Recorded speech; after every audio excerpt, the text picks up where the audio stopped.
আসসালামু আলাইকুম রহমতুল্লাহ।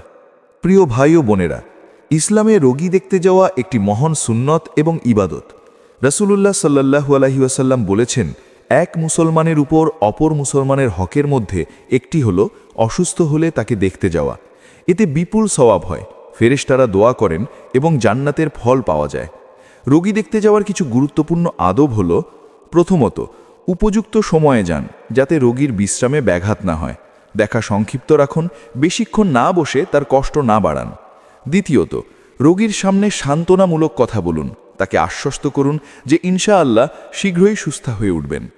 তৃতীয়ত, রোগীর জন্য দোয়া করুন, হাত রেখে বলুন, অজহিবিল বাসা রাব্বান নাস ওয়াশফিয়ান্তা শাফি লা শিফা ইল্লা শিফাউকা শিফা আল্লাহ ইউগাদ্দিরু সাকামা।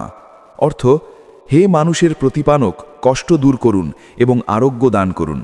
আপনিই আরোগ্যদাতা। আপনার আরোগ্য ছাড়া কোনো আরোগ্য নেই, এমন আরোগ্য যা কোনো রোগ বাকি রাখে না। এছাড়া 7 বার বলুন, আসালুল্লাহ আল আজিমা রাব্বাল আরশিল আজিমি আইয়াশফিয়াকা। ভাই বোনেরা, রোগী দেখতে গিয়ে তার মন ভালো করুন, দোয়া করুন এবং সুন্নত পালন করুন। আল্লাহ আমাদের সবাইকে এ আমল করার তৌফিক দিন। ওয়াসসালামু আলাইকুম ওয়া রাহমাতুল্লাহ।